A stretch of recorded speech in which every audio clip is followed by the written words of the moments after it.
ብፁዕ ካርዲናል ብርሃነ ኢየሱስ ለ20ኛው የሕሙማን ጤና ባለሙያዎች ቀን ያስተላለፉት ሐዋርያዊ መልእክት።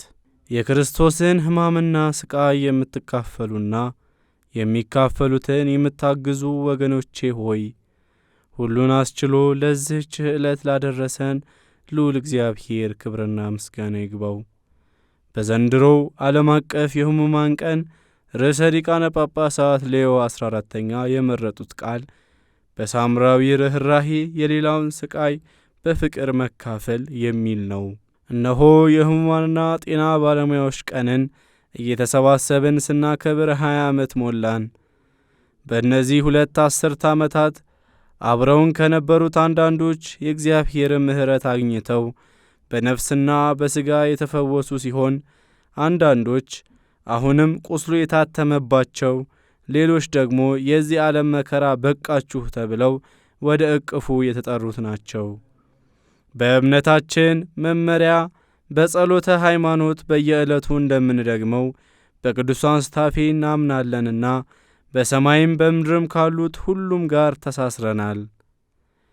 ከእኛ የሚጠበቅብን ወገኖቻችን ሲታመሙ ቅዱስ አባታችን እንዳሳሰቡን ደጉ ሳምራዊው እንዳደረገው በተቻለ አቅማችን ሁሉ በፍቅር መቅረብና ስቃያቸውን ለመቅረፍ መጣር ነው። ርዕሰ ሊቃነ ጳጳሳት ቤኔዲክት 16ኛ በጽሑፋቸው እንዳመላከቱን የሰው ልጅ ሙሉነቱ የሚገለጸው በራሱ መፍጨርጨር ብቻ ሳይሆን ከአምላኩና ከኅብረተሰቡ ጋር በሚኖረው መስተጋብር ነው። ስለዚህ የአንድ ሰው ሕመምና ስቃይ ለማስወገድ አሊያም ለመቀነስ የብዙዎችን ፍቅርና ምግባረ ሰናይነትን ይጠይቃል። ከደጉ ሳምራዊ በጎ ሥራ የምንማረው የሰው ልጅ ካጋጠመው መከራ ለመላቀቅ ከቁሳዊ ወይንም የመዋዕለ ንዋይ እገዛ ባሻገር ርኅራኄ፣ ትኩረት፣ ክትትልና ኅብረትን ያሻል። ይህ ደግሞ ዘርፈ ብዙ ተግባራትና ሰዎችን ያካትታል። ቅድስት ቤተ ክርስቲያን ደግሞ ባሏት መነኮሳትና ምእመናን ጉባኤ፣ መንፈሳዊና ማኅበራዊ ተቋማት ለሕሙማን የምትሰጠው አገልግሎት ማበልጸግ ይኖርብናል።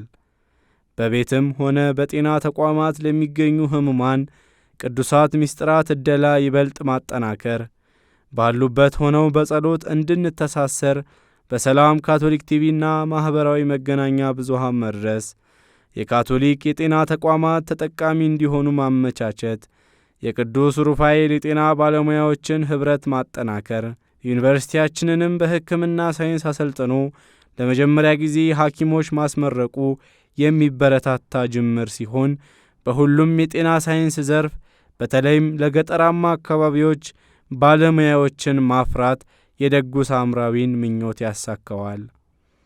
የጀመርነው የአብይ ጾም የጸሎትና የመሥዋዕትነት ጊዜ እግዚአብሔር አባታችን ባርኮ የልጁን የሕማማት ሞትና ትንሣኤ በረከት ተካፋዮች ያድርገን። በከባድ ሕመም ለሚሰቃዩ፣ በቤትም በሆስፒታልም ላሉ፣ አስተዋሽም ደጋፊም ለሌላቸው ሁሉ የነፍስና ሥጋ ጤንነት እንጸልያለን።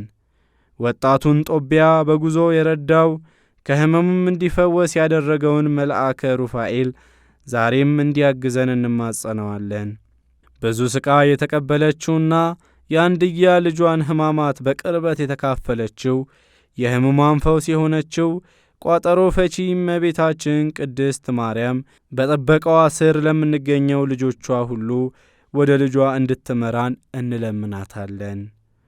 የእግዚአብሔር አብ ቡራኬ፣ የወልድ ፍቅርና የመንፈስ ቅዱስ አጽናኝ ኃይል ዘወትር ከእናንተ ጋር ይሁን፣ አሜን። ብፁዕ ካርዲናል ብርሃነ ኢየሱስ ሱራፌል፣ አዲስ አበባ፣ ቅዳሜ የካቲት 28 ቀን 2018 ዓመተ ምህረት